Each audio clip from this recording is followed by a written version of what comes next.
a witness who cannot be named called Witness M. Witness M claimed to have seen one of them, John Watton, at the scene of the crime, but he was at such a distance and his eyesight is of such quality that he couldn't possibly have seen him. There are a number of other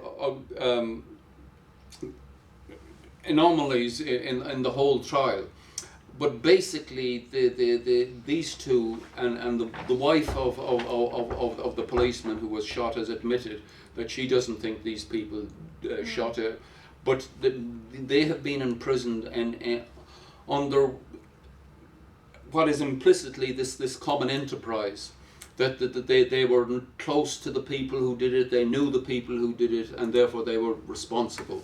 Now that's a law which was called the Joint Enterprise Law. In February of this year, the Supreme Court found that law had been misapplied for the past 30 years. So on the 16th of this month, there was a joint demonstration, which I suppose you were at, by the Joint Enterprise Common Purpose organisation and supporters of the Craigavon 2 and the Irish Republican Prisoners Support Group were on it as well, to Downing Street, to protest this case and to ask for its opening on the basis that it was simply the implied common purpose that has imprisoned these two, and not the actual evidence itself, which is almost non-existent against the two.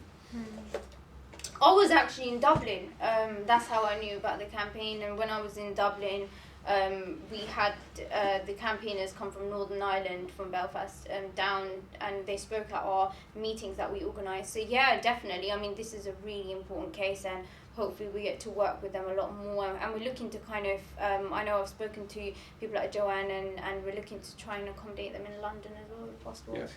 So yeah, the next question is, so I would argue that the Muslim community are inspired a lot by the Irish political prisoner struggle. For instance, Bobby Sands, why was he pivotal for the Irish political prisoner resistance? Why is he an inspiration, and are hunger strikes effective? Because we've seen they are practiced in British prisons as well, and also Guantanamo Bay, and are hunger strikes effective? All right. Well, hunger strikes are a very difficult subject, but basically the effectiveness of any hunger strike depends on the movement that is taking place outside. For instance, Ireland's most famous of Ireland's hunger strikers was Terence MacSweeney. He was an IRA commander, Lord Mayor of Cork, and also an MP. And he went on hunger strike in Brixton Prison in 1920, and he died in October of that year. And there was a huge funeral. All the leaders of the British Labour Party attended the funeral service in Southwark Cathedral, although all of them were bitterly opposed to him and to everything he stood for. And the reason they were obliged to attend was because of the sympathy of their members and the fact that it had become an international case. The whole world reported on it, and he had Ireland's biggest funeral, I think, until Bobby Sands' funeral itself in 1981. So it was the actual movement that was taking place that the hunger strike represented. That's important, and likewise with Bobby Sands, the whole campaign had developed. They had a feeling that it was developing when those 10 men went on hunger strike at that time. There was a huge response because they struck it just at the right time, and well, I would argue that the hunger strike itself provoked a revolutionary situation throughout Ireland. So such was the enormous sympathy for it in 1981. At other periods and at other times there have been hunger strikes, but they haven't produced those results because they come at the wrong time and in the wrong circumstances. So hunger strikes are well, There is a question. You would say that the hunger strikes never achieve anything. It was best for the revolutionary fighter to remain alive and continue to fight. But you have to respect people who are prepared to do that, and who then ignite a movement that is so powerful. Bobby Sands himself, he's became, of course, an international hero for the anti-imperialist struggle. He's got parks and streets named after him throughout the world. Most famously in Tehran, where Bobby Sands Avenue stands on the same street as the British Embassy, much to their chagrin, as you might appreciate. But it was the anti-imperialist nature of his struggle, and also, of course, his writings became very popular, and the songs he wrote, and everything else, and they're all imbued with the spirit of anti-imperialist struggle against the British Empire, and that's why he became such a famous character. Yeah, exactly that. Let's talk a little bit about the domestic situation in Ireland at present. It puts a lot of what is being said in context. So essentially, the Good Friday Agreement has been described by some as negotiation with terrorists, and by others, it has received criticism for pacifying the Irish resistance. What is the present government of Ireland doing for the Irish past and present political prisoners? And if I may add, when I was in Dublin, the Irish political prisoner campaigners weren't happy with the government and what they were doing, the present Irish government and what the present Irish government is doing. And if I may also add, in terms of the Muslim community, I think that joining things like, Labour and things like having this kind of, token like Sadiq Khan, it pacifies our resistance within the UK actually. So yeah, if you can kind of speak a little bit about that. All right.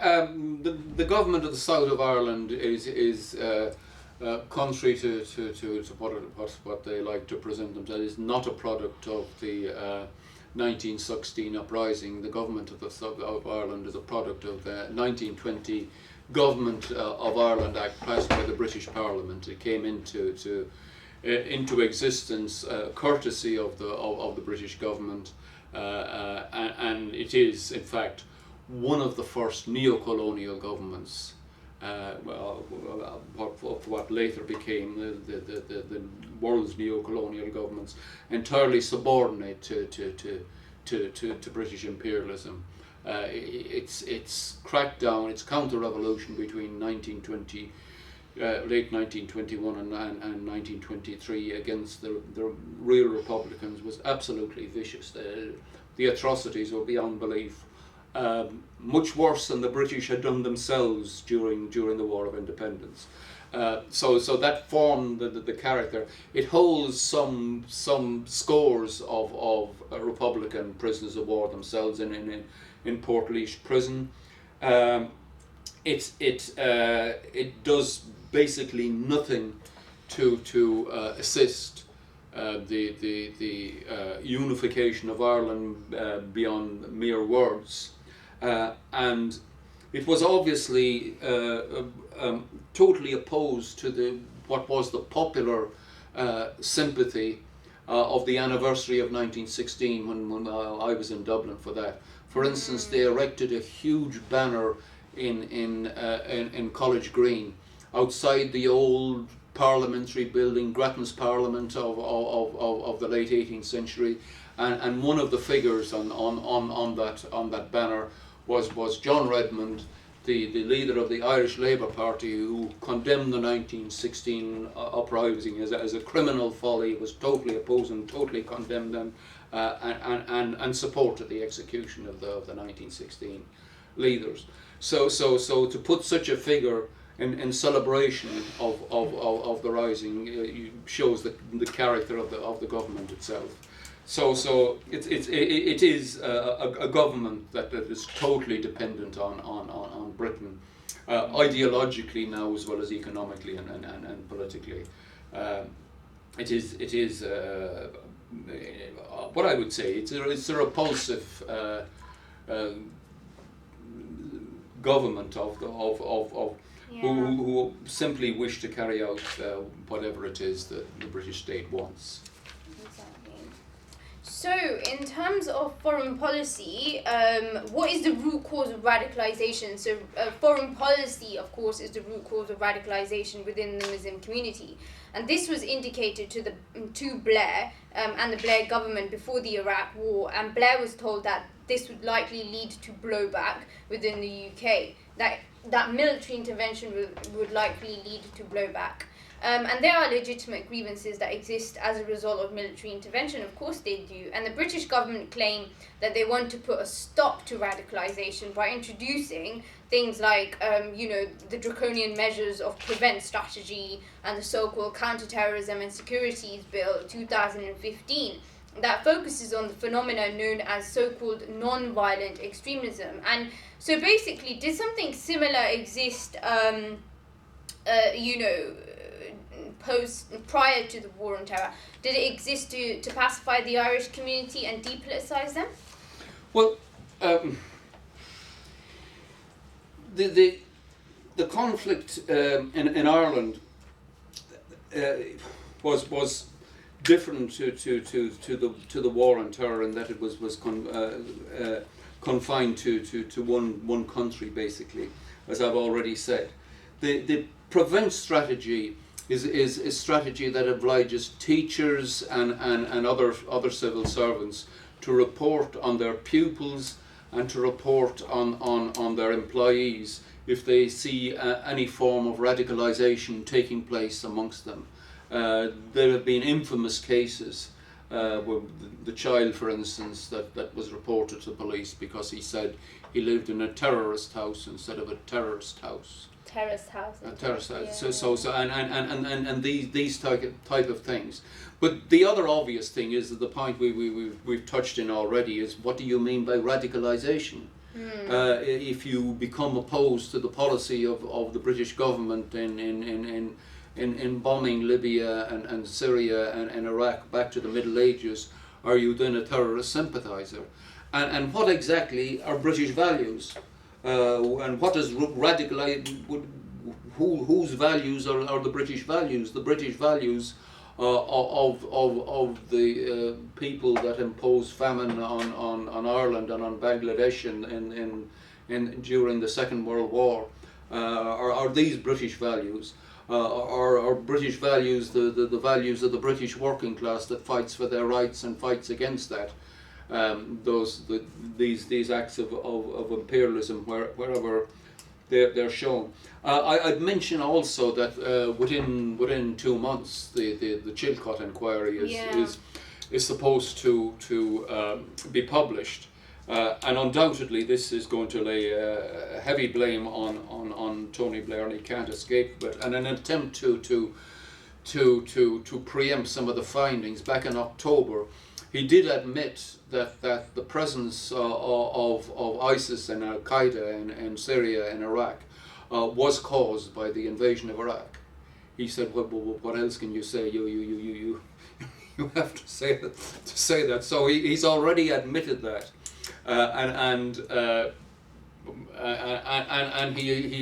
he's attempting to escape the responsibility. I mention also there's a character called David Aronovich, who I was invited to participate in a BBC programme. They didn't use my interview in the end, but he said at the time that, look, if we better find those weapons of mass destruction in Iraq, because if we don't, I'll never again believe anything the US State Department tells us, and most importantly, most of the public will never believe it either. Of course, he continues to believe everything that the American State Department says, and the British. He is a pro-Zionist sympathiser, but nonetheless, the Chilcot inquiry will produce an enormous crisis, without a doubt. It's very difficult to see how Blair can escape blame for that. Yeah, indeed. So let's talk about the British government and how it's been complicit in recycling torture techniques. And I'm talking very specific reference to the Irish case, Hooded Men. Can you speak a little bit about this case and refer it to torture techniques that are used in Guantanamo now? Well, the torture that's referred to as the Hooded Men was the introduction of internment in the night of August of 1971, where 342 people were arrested in dawn raids, 4 o'clock in the morning. They were pulled in. Most of them were not members of the IRA at all. They were simply people that were civil rights supporters, and they were subjected to absolutely horrific torture at the time. They were, for instance, beaten. They were made to run through lines of soldiers who constantly beat them. They were put in helicopters and told they were going to thrown out from hundreds of feet, where they were actually only 2 feet off the ground. And of course they were hooded. And the Hooded Men, this type of torture that has now been developed in Guantanamo, to the waterboarding and all these horrific methods of extracting information. Information basically that at a certain stage you will tell them whatever they want you to tell them, because you have to get it to stop. Most people break on them on torture. Some people don't. Some people are prepared to, but the majority of people will break on the dose. And of course, Guantanamo and what happened at Bagram Airport. That is still going on. There are still people held there. Obama has failed to close it down, despite promising he will. And those that have been released from there will tell the horrific tales. And the thing was developed from there. I'd change it. Okay, sure. If you want to change it now. Has it been recording so far? Yeah, What was it? yeah. Okay, sure. It was okay. Sorry about